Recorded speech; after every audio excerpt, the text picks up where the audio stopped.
Hello Hasbro fans, this is Scythe Destroyers, back again with another review, and again back to action figures this time, due to the Hasbro thing of course. So another action figure, and yet again the Clone Wars, and another Clone Trooper Hasbro has released in the last year, Clone Trooper Scythe from the Brain Invaders 2-pack. This is my friend Graham's figure, but he let me use it for this review. Just tilt the camera a bit. So yeah, I'll get to that figure more in a moment, but first take a look at some of the accessories the figure comes with, and he comes with a lot of accessories. He comes with two different brain worms, same colour scheme and all, but one is slightly longer than the other. You might be able to see that here. You should anyway. So yeah, one is longer than the other of those two.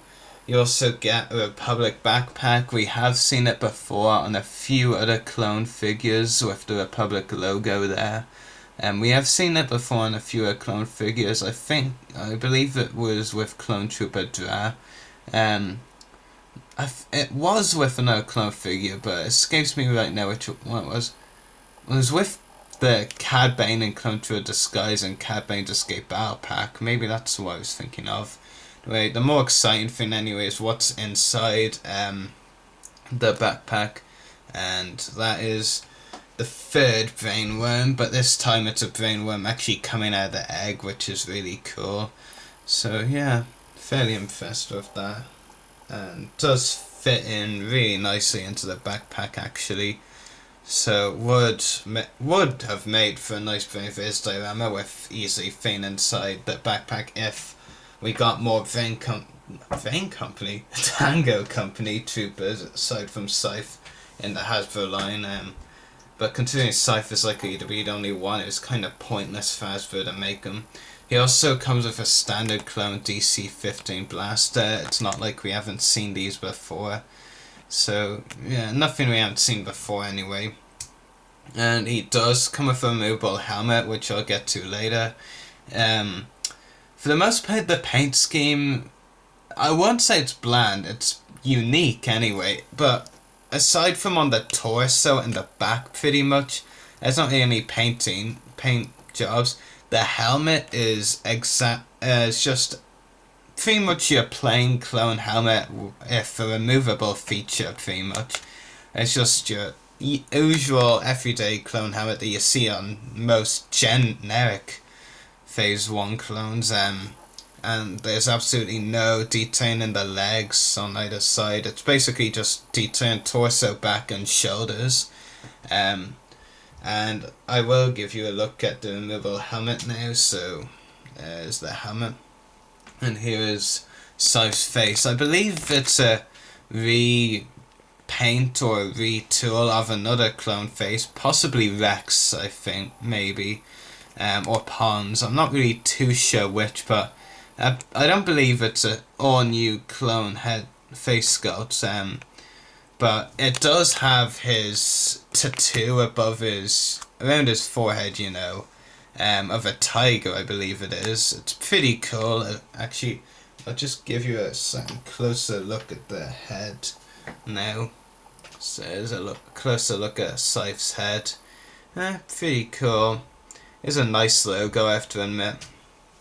But if we had to see any of Tango Company released, I would rather have seen Trap or Pulsar or something, or maybe an Oxford, because they kind of have a more interesting design in my opinion over the Scythe. He does have a couple of cool logos on both shoulders. There you can see him. And some detail on his back of course, and again there, and another logo on his belt. Not sure if it's exactly the same as the one on his shoulders. They kind of look slightly different, but at the same time similar. Anyway, that is the Clone Trooper Scythe figure, and before I give my rating: articulation, ball jointed head, ball hinge shoulders and elbows, swivel wrists, ball jointed waist, swivel hips, ball hinge knees and ball hinged ankles. So considering he was released in the original mold sculpt, it is obviously fully articulated, and very well detailed as well, for the detail there is there. Pretty cool figure, but my only real gripe actually is that if they're gonna release one Tango Company clone from Vein Invaders, that's just silly, because what's the point in having one clone of a squad of 6, that's how many there were in Vein Invaders. If I won't be able to name them all off the top of my head right now. Trap, Scythe here, Pulsar, Ox Edge, and Havoc, I think it was. Yeah, it just seems kind of stupid, really, if they only release one of them when there's 5 more potentials, actually. And only one 6. I mean, it looked like they were only releasing one Cadet Heavy last year, and then they released another in cut up. So I think another would kind of make this figure a little less pointless, really. And yeah, it's a cool figure. Seeing as it's using the original mold sculpt, it's just perfect articulation, good detail, so 10 out of 10 rating. But like I said before, unless they release another Tango Company clone down the line, then this figure is pretty pointless, to be honest.